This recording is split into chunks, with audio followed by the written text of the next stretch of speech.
affordable, accessible, quality healthcare services.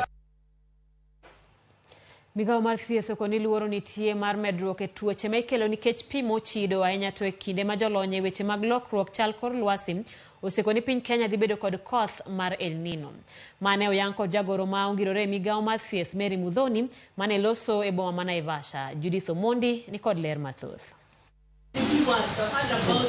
E kinde tiegruok mag jolony e weche thieth e boma ma Naivasha, jagoro ma ongirore migao mar thieth Mary Mudhoni ne okoni luoro nitie medruok mag tuoche ma ikelo kod pi ma ochido kaka nyaldiema e kind mamoko e kinde El Nino ma jolony osekoni biro e pacho ka e kind chak dwe mar 10 nyaka 12. We have El Nino coming right now.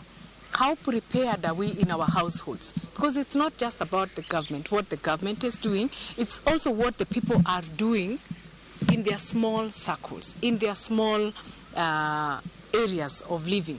Therefore, we need to look out for those things that need to reduce the diseases that make us go to hospital more often. Mudhoni okoni kaka piny owacho gisechako timo ikruok ma otelo ne koth maduong' mar El Nino, mak mana ni jopiny be nyaka tim makor ka korgi mondo mi gires ngima ji ma kamoro nyalo yudo midhiero mag tuoche nikech pi ma ochido kaachiel kod pi ma bende nyalo darogi.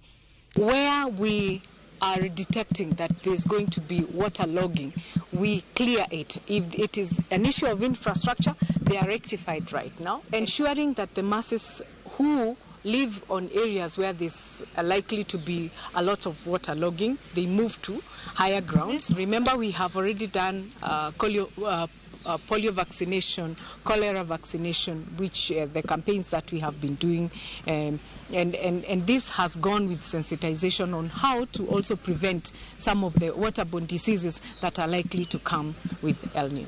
Jokor chal mar kor lwasi nyicha okoro ni koth mapek mar El Nino nyalo bedo e pacho kae chak dwe mar 10 nyaka 12. Counties ma opogore osebedo katimo ikruok ma otelo ne kodhno. Judith Omondi,